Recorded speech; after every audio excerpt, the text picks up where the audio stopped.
Have you noticed anything strange?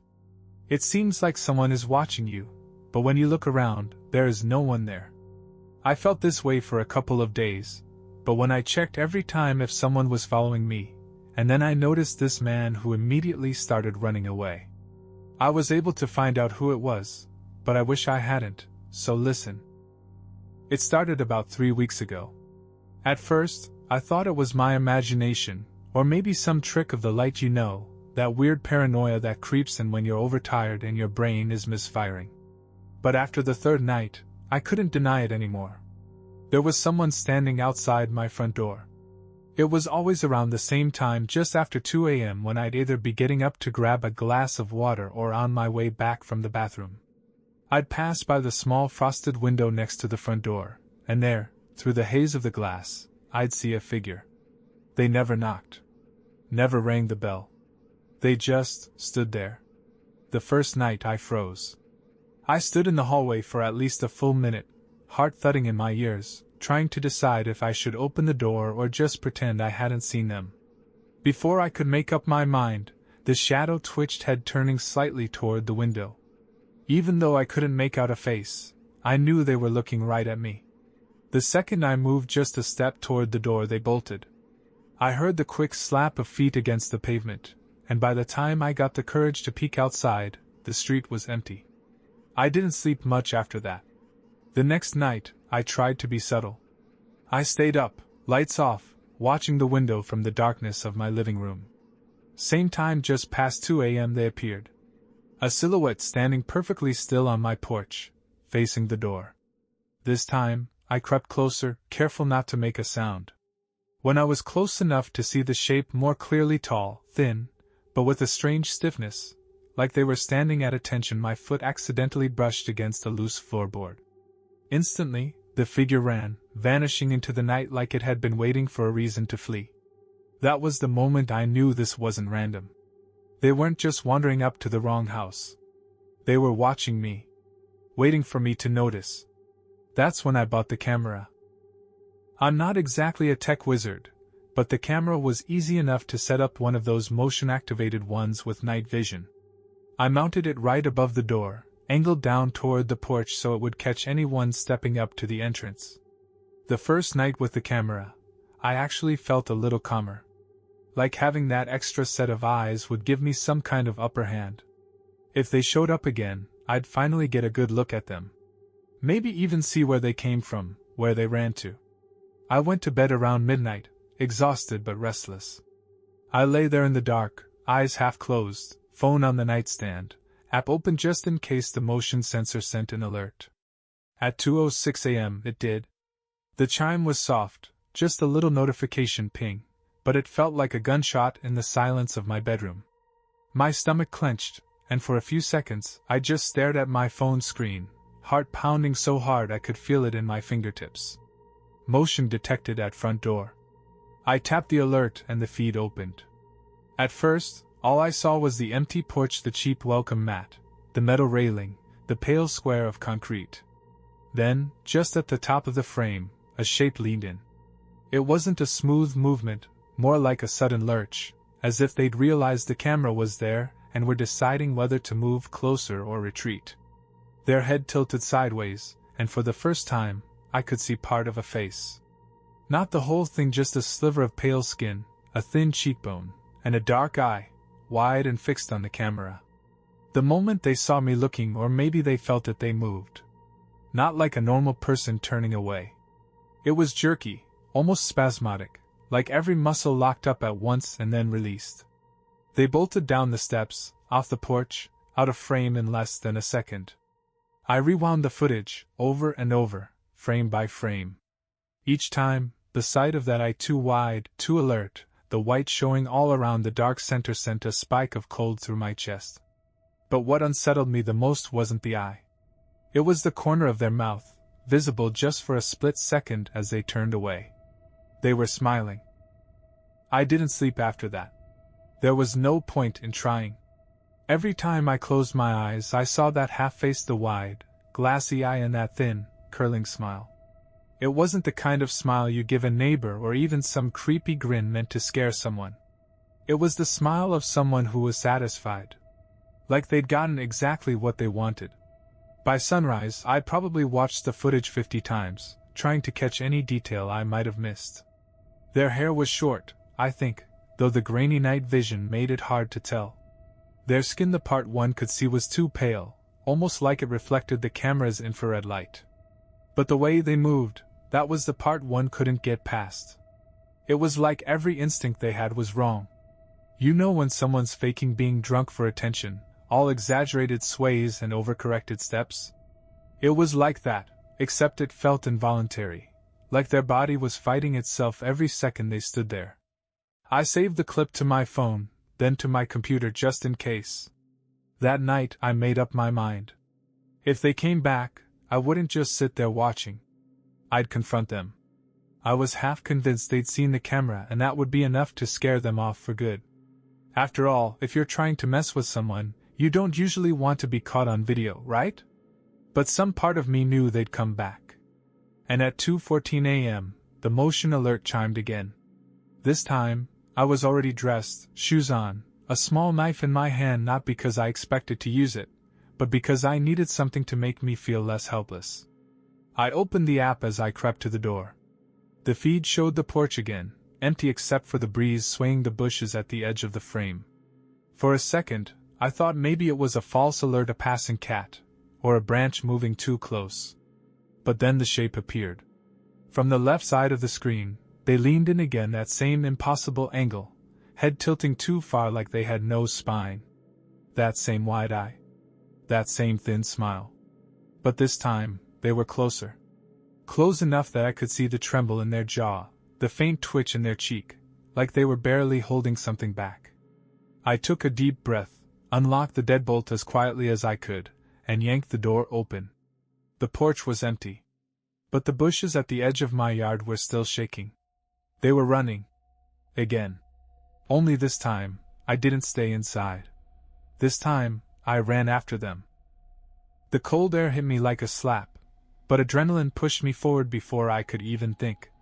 My bare porch steps felt like ice under my feet, but I didn't stop. I just sprinted toward the bushes where I'd seen them vanish. I didn't even grab a flashlight. There was no plan, no strategy, just this blind, frantic need to see. To catch them. To know. My yard isn't big, just a thin stretch of patchy grass leading to the sidewalk, but in the dead of night it felt endless. My footsteps were too loud, every stomp and crunch echoed in my ears, but I couldn't hear theirs. They were fast. Faster than me. By the time I reached the sidewalk, I saw a flicker of movement down the street, a tall shape, cutting across the glow of a street lamp, limbs too long and jerky, like a marionette being dragged too quickly across a stage. I ran. Full sprint. Barely breathing. The thing is, and this is the part that still makes my stomach twist, they weren't running away from me. They were running just fast enough to stay ahead. Every time I gained a little ground, their pace shifted, quickening just enough to keep the distance between us the same. It was like they were playing with me. By the time we reached the next block, my chest was burning and my legs felt like lead. I was slowing down, but they weren't even tired. They didn't look back. Not once. But somehow, I knew they could see me. That smile, the one I'd only seen in the camera feed, I could feel it in the dark, stretched across their face, wide and satisfied. And then, just like that, they were gone. 1 second they were in front of me, arms swinging in that wrong, spasming way, and the next, they slipped between two houses, vanishing into the narrow alley like they'd never been there at all. I stood there, gasping, hands on my knees, my breath steaming in the cold. I could have followed. Part of me wanted to. But the other part, the smarter part, knew I was pushing my luck. Whatever they weren't running because they were scared of me. They were running because it was part of the game. And I was playing it. I stumbled back to my house, legs shaking, throat raw from the cold air burning through my lungs. The whole neighborhood was dead silent, no cars, no distant hum of late-night TV through open windows. Just my footsteps and the faint crackle of leaves in the breeze. When I got inside, I locked the door. Deadbolt chain, even dragged the little table against it like that would do anything. My hands were trembling so bad I could barely swipe open my phone. The camera feed was still running. Porch empty. Street empty. No motion alerts. Whoever or whatever they were gone. For now. I sat down at the kitchen table, knife still in my hand, and tried to slow my breathing. My phone buzzed again, and for a split second, I thought it was another motion alert. But it wasn't. It was a text. From a number I didn't recognize. No name. Just a single word. Faster. I stared at the screen so long my vision blurred, and my mind started racing through all the possibilities: wrong number, prank, coincidence. I tried to tell myself it was random. It had to be. Except, I never gave anyone my number. Not my neighbors, not delivery drivers, no one who'd be outside my house at 2 a.m. watching me. I blocked the number and deleted the message. For the next hour, I sat there, barely moving, just listening. Every creak in the house, every gust of wind against the window made my skin crawl. But nothing happened. No footsteps outside. No shadow at the window. By 4:30 a.m., I started to convince myself maybe they were done.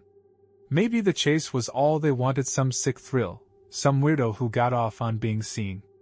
Maybe the camera really had scared them off. That's what I told myself as I finally dragged my exhausted body to bed. I didn't check the camera feed again before I fell asleep.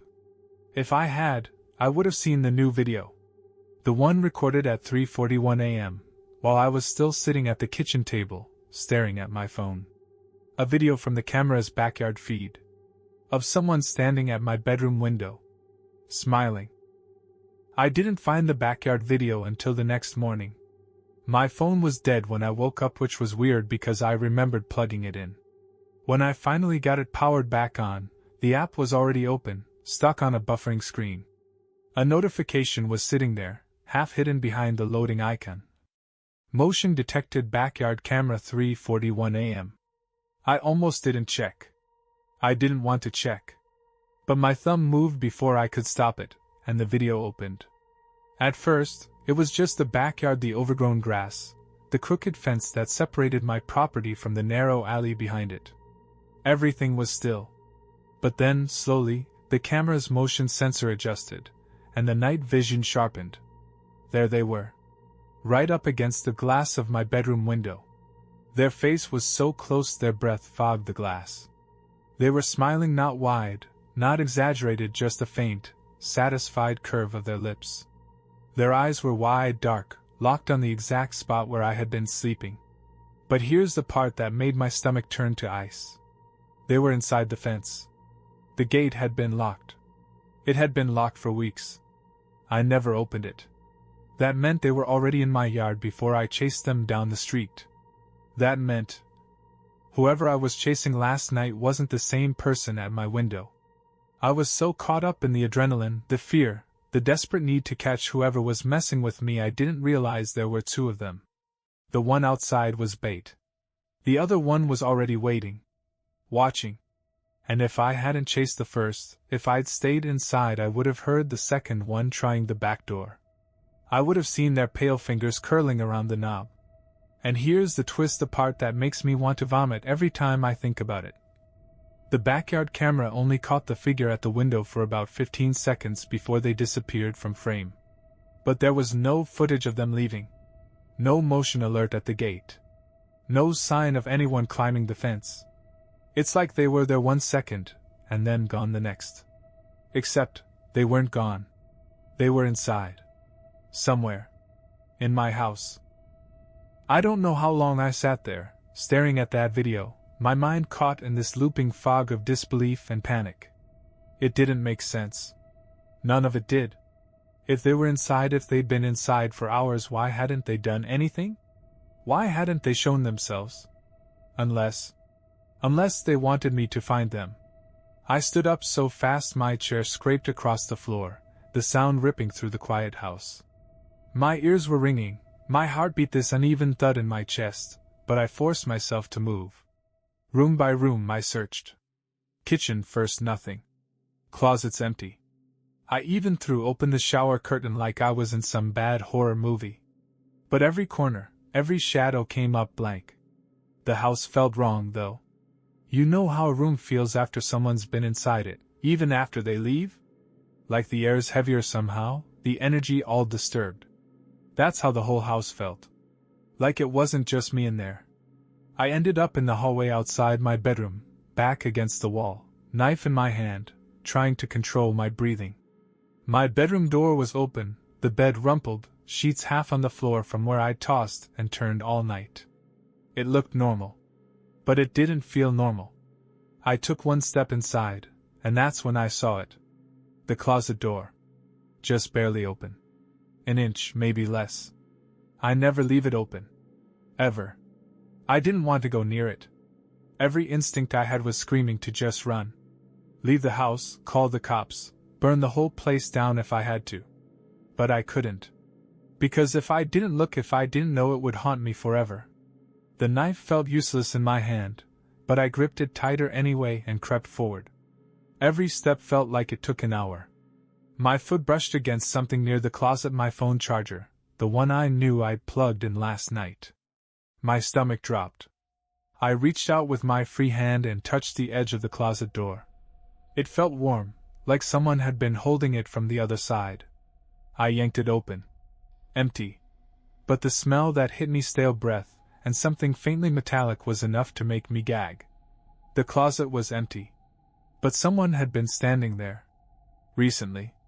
Watching me sleep. I didn't sleep that night. I didn't even sit down. I just paced the house with every light on, knife still in my hand, waiting for the next shoe to drop. But nothing happened. No motion alerts. No footsteps outside. No text messages. By the time the sun came up, I started to wonder if I'd imagined half of it, if sleep deprivation and paranoia were just feeding off each other. But then I remembered something. The camera.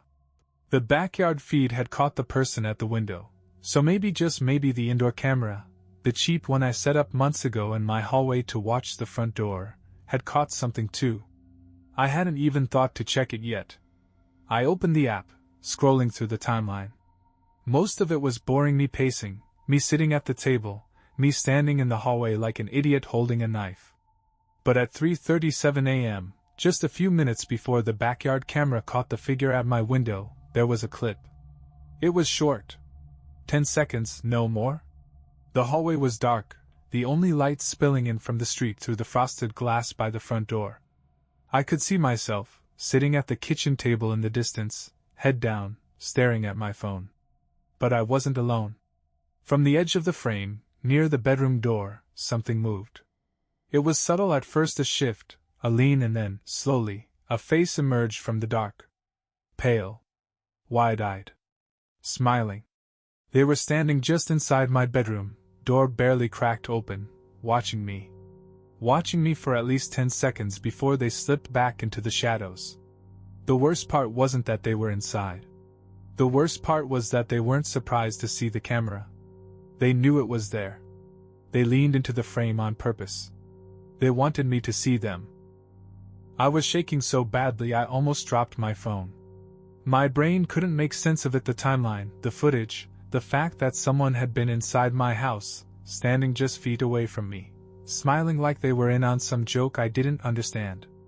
I rewound the clip, trying to catch more details: the shape of their face, the length of their hair, but the angle was all wrong. All I could see was that eye. And that smile. It felt familiar. Too familiar. That's when it hit me. I'd been so focused on the front door, on the porch, the window, the chase down the street, that I hadn't even considered the other door. The basement door. The one I never used. The one that stayed locked, because the basement was basically just a glorified crawl space, damp and unfinished. The door at the end of the hall. The door right next to my bedroom. The door with the old, rusted lock that stuck if you didn't turn it just right. I turned around slowly, every hair on my neck rising, and stared down the hall. The basement door was closed. But the lock I knew I hadn't touched in months, was hanging loose, just barely resting in the latch. Someone had come up from below. I stood there for what felt like forever, waiting for something, a sound, a movement, but the house was silent. Too silent. Like it was holding its breath. I took one slow step toward the basement door, then another. My hand reached out, fingers trembling as they brushed the wood. It felt cold. Damp. And then, from the other side, from somewhere deep beneath my feet, I heard it. A soft, low whisper. 2 words. Come back. I don't remember deciding to open the door. My hand just moved, like something inside me knew there wasn't any other choice. The hinges groaned, the sound too loud in the stillness of the house. Cold, earthy air spilled out, carrying that faint metallic scent I'd smelled in the closet, stale, wet, with something sharper beneath it. The basement stairs were steep, narrow, leading into thick darkness. My phone's flashlight cut through just enough to make out the concrete floor at the bottom, the old shelves along the wall, the pipes snaking overhead. It looked empty. But it didn't feel empty. I took one step down, then another, the wood creaking beneath my weight. The sound felt wrong, hollow, like the house itself was holding its breath, waiting to see what I'd do. Halfway down, I froze. There was something on the floor. A single piece of paper, lying perfectly in the center of the basement. My name was written on it. Not typed. Not printed. Handwritten, in small, trembling letters. I don't know how long I stood there, staring at it. My ears were straining so hard for the slightest sound that my own heartbeat started to sound like footsteps, soft, deliberate, coming from nowhere and everywhere all at once. I forced myself down the last few steps, my foot hitting the cold concrete. The air felt heavier down there, like it was pushing back against me. I bent down, picked up the paper. It was a photograph. Of me. Sleeping in my bed. The angle was low, taken from the floor beside my mattress. In the corner of the photo, I could see part of the closet door just barely open. And peeking through that gap. That eye. Wide. Unblinking. Smiling. I stumbled back, breath caught in my throat, and that's when I heard it, the soft, deliberate click of a door closing. Not the basement door. The bedroom door. Upstairs. The one I'd left open. The one leading into the room where I sleep. And then, through the floorboards above me, I heard footsteps. Slow. Patient. And a voice, soft, almost gentle, whispering 2 more words. Found you.